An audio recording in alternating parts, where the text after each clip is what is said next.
Hello મિત્રો, Dholka college YouTube ચેનલમાં આપનું સ્વાગત છે। મિત્રો, હવે તમે ધોળકા કોલેજની દરેક સેમેસ્ટરની ફી ઓનલાઈન ઘરે બેઠા બેઠા ભરી શકશો। કેવી રીતે તે આજે આપણે આ વિડીયોમાં જોઈશું।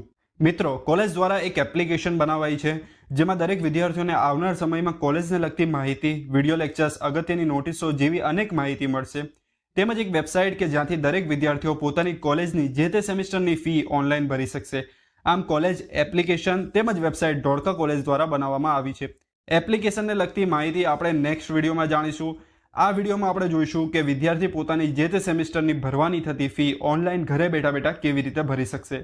તો ચાલો આપણે શરૂ કરીએ। મિત્રો, સૌપ્રથમ ઓનલાઈન ફી ભરવા માટેની લિંક વોટ્સએપ એપ્લિકેશનમાં કોલેજ દ્વારા તમારા નંબર ઉપર મોકલેલ છે, જે તમારે ઓપન કરવાની રહેશે। આ લિંક તમને આ વિડીયોના ડિસ્ક્રિપ્શન બોક્સમાં પણ મળી રહેશે, જેથી જો તમને વોટ્સએપમાં લિંક ન મળી હોય તો તમે આ વિડીયોના ડિસ્ક્રિપ્શન બોક્સમાંથી તે લિંક મેળવી શકશો। તમારે તે લિંક ઉપર ક્લિક કરીને ઓપન કરવાની રહેશે। ક્લિક કર્યા બાદ તમને એક આવી સ્ક્રીન જોવા મળશે। તો અહીંથી તમારા ફી ભરવાના સ્ટેપ શરૂ થાય છે। સૌપ્રથમ સ્ટેપ 1, તમારો કોર્સ પસંદ કરો। તો અહીં તમે જે કોર્સ કરી રહ્યા છો તે સિલેક્ટ કરો। ફોર એક્ઝામ્પલ, હું બીકોમ કરી રહ્યો છું, તેથી હું બીકોમ સિલેક્ટ કરીશ। સિલેક્ટ કર્યા બાદ એક નવું પેજ ઓપન થશે। સ્ટેપ 2, તમારું સેમેસ્ટર પસંદ કરો। તો મિત્રો, અહીં તમારે તમારું સેમેસ્ટર સિલેક્ટ કરવાનું રહેશે। એક વાત ધ્યાનમાં રાખવી કે કોલેજ દ્વારા જે સેમેસ્ટરની ફી ભરવાની શરૂ કરવામાં આવી હશે તે સેમેસ્ટરના બોક્સમાં તમને આ 4 વિકલ્પો જોવા મળશે। ફોર એક્ઝામ્પલ, અત્યારે ફક્ત સેમેસ્ટર 5ની ફી ભરવાની પ્રોસેસ કોલેજ દ્વારા શરૂ કરાઈ છે, તેથી તમે સેમેસ્ટર 5ની ફી ભરી શકશો। ઇન શોર્ટ, તમે જે સેમેસ્ટરની ફી ભરવા માંગો છો તે સેમેસ્ટરમાં બોક્સમાં આપેલા વિકલ્પોમાંથી જ તમારે વિકલ્પ પસંદ કરવાનો રહેશે। તો હું અત્યારે સેમેસ્ટર 5ની ફી ભરવા માંગુ છું, તેથી હું બીકોમ સેમેસ્ટર 5ના બોક્સમાં આપેલા ક્લિક ટુ પ્રોસીડ બટન પર ક્લિક કરીશ। આમ તમે જે સેમેસ્ટરની ફી ભરવા માંગતા હોય તે સેમેસ્ટરમાં આપેલા ક્લિક ટુ પ્રોસીડ બટન પર તમારે ક્લિક કરવાની રહેશે। ક્લિક ટુ પ્રોસીડ બટન પર ક્લિક કર્યા બાદ તમે કોલેજમાં રજિસ્ટર્ડ કરાવેલો તમારો મોબાઈલ નંબર તેમજ પાછલા સેમેસ્ટરનો રોલ નંબર નાખવાનો રહેશે। માહિતી નાખ્યા બાદ સબમિટ બટન પર ક્લિક કરવું। ક્લિક કર્યા બાદ તમને તમારું ફોર્મ જોવા મળશે। આ ફોર્મમાં જે વિગતો આપેલ નથી તે તમારે ફરજિયાત નાખવાની રહેશે। વિગતો નાખવા માટે સ્ક્રોલ ડાઉન કરો, ત્યાં તમને એડિટનું બટન જોવા મળશે, તેના ઉપર ક્લિક કરો।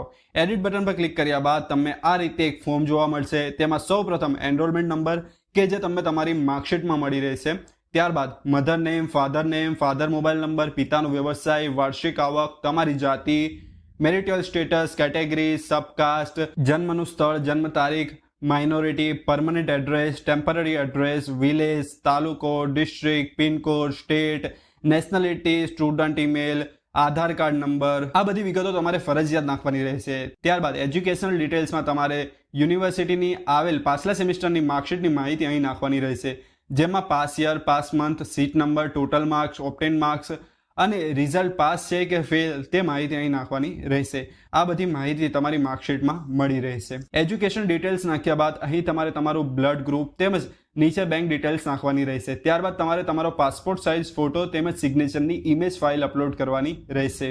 ધ્યાન રાખવું કે આ ઇમેજની સાઇઝ 150 KB થી ઓછી હોવી જોઈએ। 150 KB થી મોટી ઇમેજ તમે અહીં અપલોડ કરી શકશો નહીં। આમ આ બધી જ માહિતી, વિગતો તેમજ ફોટો અને સિગ્નેચર અપલોડ કર્યા બાદ તમારે નીચે આપેલા સબમિટના બટન પર ક્લિક કરવાનું રહેશે। ધ્યાન રાખો કે ઉપર માંગવામાં આવેલ માહિતી કે વિગતમાં બોક્સના ઉપર લાલ કલરમાં સ્ટાર આપેલો છે, તો તે માહિતી તમારે ફરજિયાત નાખવાની રહેશે। જો કોઈ માહિતી નાખવાની રહી ગયેલ હશે તો ફોર્મ સબમિટ કરતી વખતે આ રીતે એરર જોવા મળશે। આમ બધી માહિતી નાખ્યા બાદ સબમિટ બટન પર ક્લિક કરો, ત્યારબાદ પે ફીના બોક્સ પર ક્લિક કરો। ક્લિક કર્યા બાદ તમે તમારી ફીની અમાઉન્ટ જોઈ શકશો। આમ આ ફી ભરવા માટે નીચે આપેલા પે નાઉ બટન પર ક્લિક કરો। ક્લિક કર્યા બાદ તમને આ રીતે એક પેજ જોવા મળશે, જેમાં તમારું નામ, મોબાઈલ નંબર તેમજ ઈમેલ જોવા મળશે। જો તમારું નામ અહીં દેખાય તો તમારે નીચે આપેલા ટર્મ એન્ડ કન્ડિશન બોક્સ પર ક્લિક કરવાની રહેશે। ક્લિક કર્યા બાદ તમને અહીં પેમેન્ટ ઓપ્શનમાં internet banking, credit card, debit card તેમજ યુપીઆઈનો વિકલ્પ જોવા મળશે। આમ તમે જે રીતે આ ફી ભરવા માંગતા હોય તે વિકલ્પ પસંદ કરો। ફોર એક્ઝામ્પલ, હું ડેબિટ કાર્ડથી આ ફી ભરવા માંગુ છું, તો હું અહીં credit debit card option select કરીશ। ત્યારબાદ તમારો કાર્ડ કઈ કંપનીનો છે તે સિલેક્ટ કરો। મારી પાસે વિઝા કાર્ડ છે, તેથી હું વિઝા માસ્ટર પર ક્લિક કરીશ। ક્લિક કર્યા બાદ તમારા કાર્ડનો number, card name, expiry month, expiry year અને CVV નંબર નાખી સબમિટ બટન પર ક્લિક કરો। ક્લિક કર્યા બાદ બેંક દ્વારા મોકલવામાં આવેલ OTP અહીં એન્ટર કરો અને સબમિટ કરો। ત્યારબાદ સક્સેસફુલનો એક મેસેજ તમને જોવા મળશે। અહીં તમારે ગો બેક લખેલું છે, ત્યાં ક્લિક કરો। ક્લિક કર્યા બાદ અહીં સબમિટ બટન જે છે એના ઉપર ક્લિક કરો। તમારું ફોર્મ સક્સેસફુલ સબમિટ થઈ ગયું છે તેવું એક બોક્સ જોવા મળશે। અહીં ઓકે બટન પર ક્લિક કરો। તમે તમારું એડમિશન ફોર્મ અને ફીની રિસિપ્ટ ડાઉનલોડ તેમજ પ્રિન્ટ કરી શકશો. તો આ રીતે તમે તમારા સ્માર્ટફોન, ટેબ્લેટ, કોમ્પ્યુટર, લેપટોપ દ્વારા ઘરે બેઠા બેઠા ઓનલાઈન ફી ભરી શકશો. જો તમારે કોઈ પ્રશ્ન હોય તો તમે અમને કોમેન્ટ સેક્શનમાં પૂછી શકો છો. મને આશા છે કે તમને આ ટ્યુટોરિયલ ટાઈપ વિડીયો પસંદ આવ્યો હશે. આ વિડીયો તમારા ધોળકા કોલેજમાં ભણતા મિત્રો સાથે શેર કરો તેમજ ધોળકા કોલેજ યુટ્યુબ ચેનલને સબસ્ક્રાઇબ કરો. Thank you.